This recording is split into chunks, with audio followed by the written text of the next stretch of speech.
The vast, cold expanse of the North Atlantic holds many secrets, but perhaps none as poignant as those cradled by the wreck of the RMS Titanic. For over a century, this once majestic vessel has rested on the abyssal plain, a silent monument to a tragedy that shook the world. Yet amidst the twisted metal and scattered debris, a profound and somewhat unsettling question lingers. Where are the human remains? It is a fact, startling to many, that no human bones have ever been officially recovered from the wreck site itself. The final resting place of over 1,500 souls seems to have been utterly reclaimed by the ocean. This absence is not a simple oversight, nor is it due to a lack of searching. The reasons are woven into the very fabric of the deep sea, a realm so alien and extreme that it operates under rules far removed from our terrestrial understanding.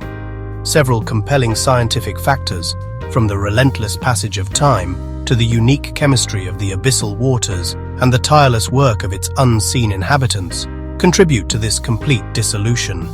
It's a complex interplay of natural processes, each contributing to the erasure of what was once so vividly human. Join me, Sandipahadi, as we journey nearly 2.5 miles beneath the ocean's surface. We shall explore the formidable forces at play, the conditions that make the deep sea both a preserver of ships and a consumer of life.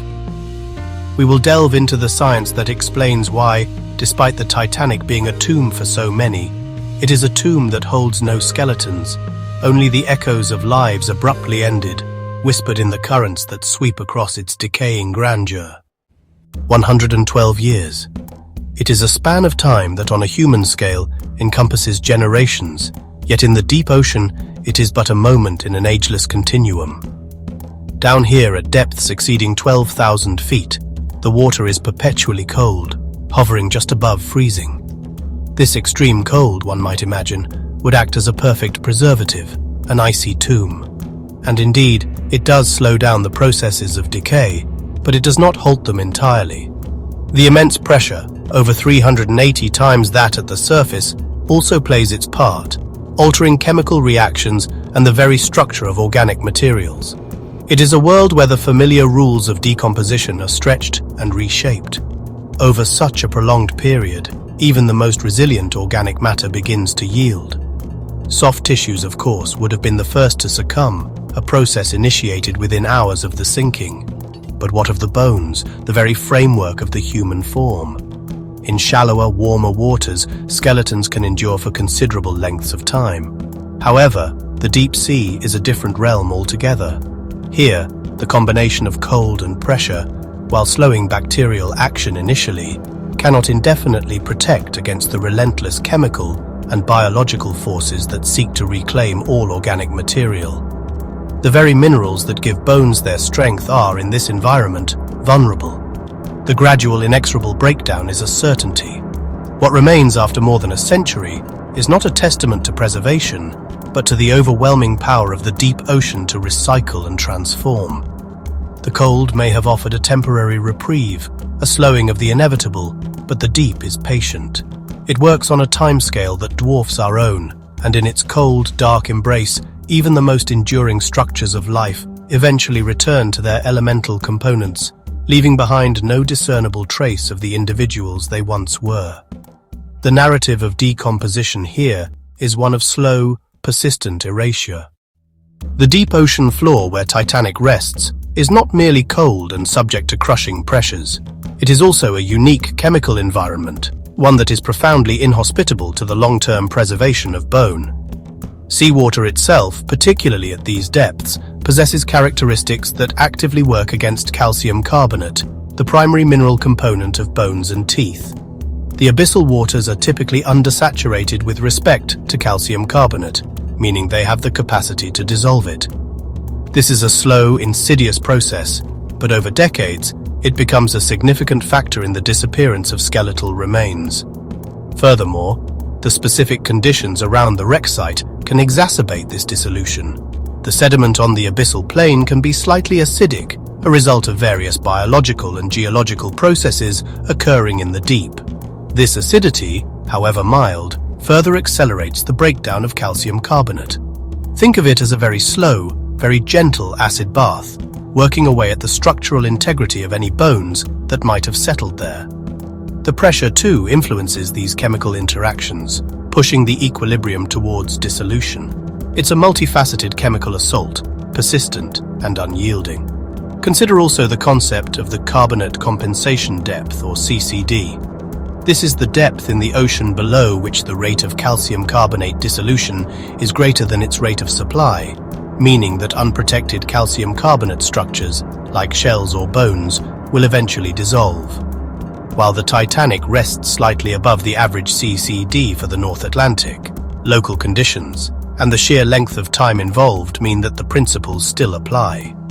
The ocean is, in essence, hungry for calcium, and over a century, it has had ample opportunity to reclaim this vital element from any human remains, molecule by molecule. The deep sea, often perceived as a desolate, lifeless void, is in fact teeming with organisms, many of them specialists in the art of scavenging and decomposition. When a large input of organic material, such as the tragic loss of life from the Titanic, arrives on the abyssal plain, it represents an unexpected bounty for these deep-sea denizens. The first to arrive would likely have been the larger scavengers creatures like amphipods, hagfish and sleeper sharks, drawn by the scent of decay carried on the slow, inexorable currents. These animals are superbly adapted to making the most of such windfalls, efficiently consuming soft tissues. But their work does not stop there. While larger bones might initially be too robust for some, many deep-sea scavengers possess powerful jaws or rasping mouthparts capable of breaking down even tougher materials over time. Smaller creatures like bone-eating worms of the Orlop genus, colloquially known as zombie worms, are particularly fascinating. These specialists colonize skeletal remains, secreting acids to dissolve the bone and absorbing the nutrients within. Though their discovery is relatively recent, their role in the marine ecosystem suggests they would have been active participants in the breakdown of any bones at the Titanic site. Beyond these macroscopic scavengers, an army of microscopic organisms, bacteria and fungi would have been at work. These are the ultimate recyclers of the natural world, breaking down complex organic molecules into simpler compounds. They colonize surfaces, penetrate porous structures like bone, and slowly but surely dismantle them from within. In the cold, high-pressure environment, their metabolic rates are slower, but over 110 years, their collective impact is immense. They are the unseen, unsung heroes of oceanic nutrient cycling, ensuring that nothing goes to waste, not even the very framework of life itself. The final moments of the RMS Titanic's descent were not a gentle glide into eternal rest, but a violent, cataclysmic event. As the ship succumbed to immense stresses, it broke apart. The stern section imploded and disintegrated with tremendous force as it plunged downwards, scattering debris over a vast area of the seabed, a field now meticulously mapped. This violent breakup would have had a devastating impact on anything contained within those sections. The forces involved were colossal, capable of twisting steel and pulverizing structures. For those trapped within the vessel, as it made its final journey, the breakup could have been a primary cause of the obliteration of remains.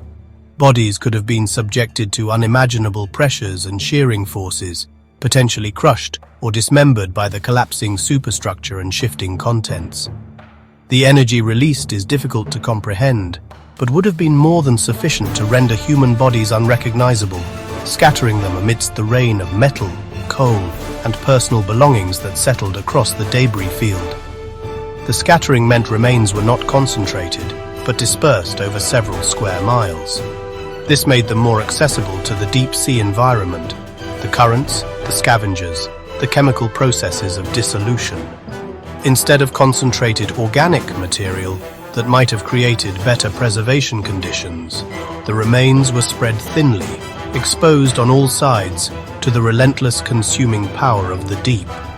The very act of destruction contributed to the erasure of those lost within its embrace.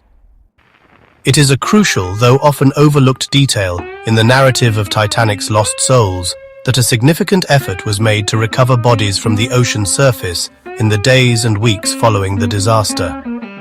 Mackay Bennett, a cable-laying ship, was famously chartered for this grim task, along with other vessels like the Minia, Montmagny, and Algerine. These ships patrolled the frigid waters where Titanic went down, equipped with embalming supplies and coffins, bravely facing the sorrowful duty of retrieving the victims who had perished from exposure or drowning and remained afloat, often supported by life jackets. In total, 333 bodies were recovered from the sea by these missions.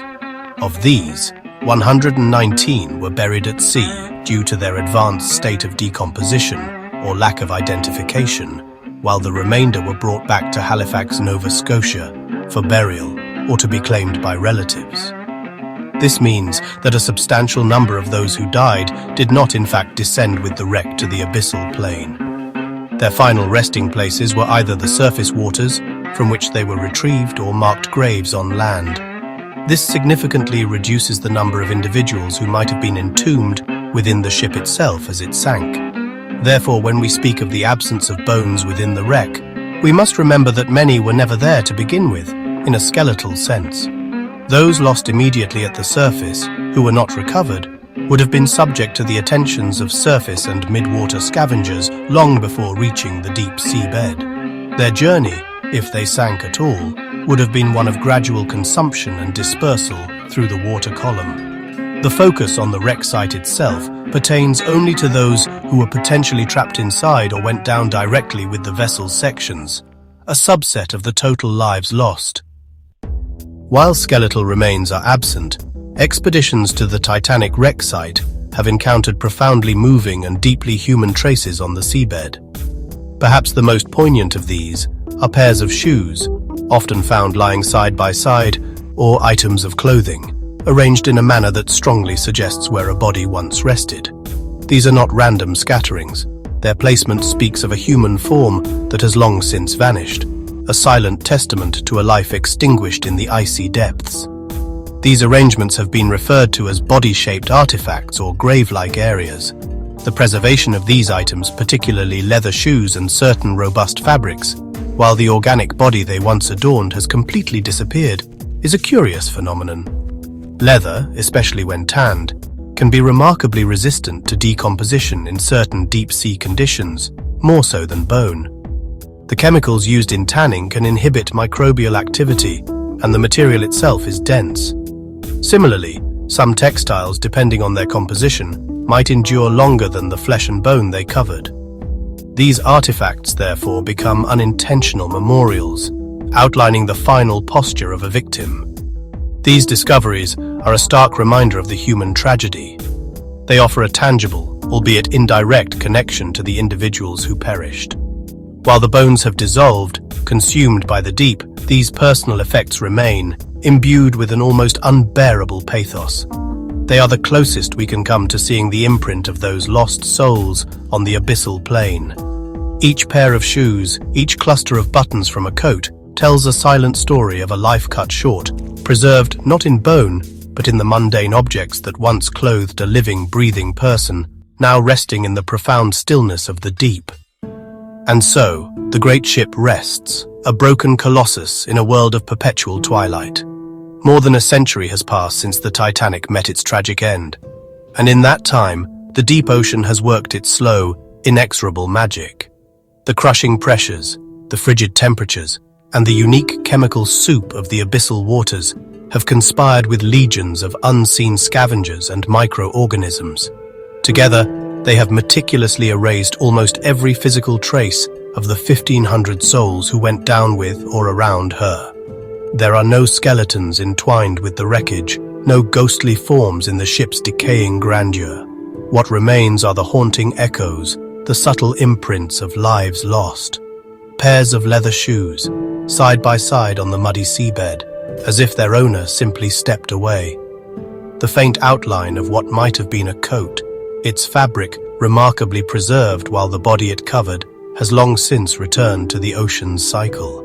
These are the poignant body-shaped artifacts that speak volumes in their silence, stark reminders of the human cost of that fateful night, preserved not in bone, but in the mundane detritus of daily life.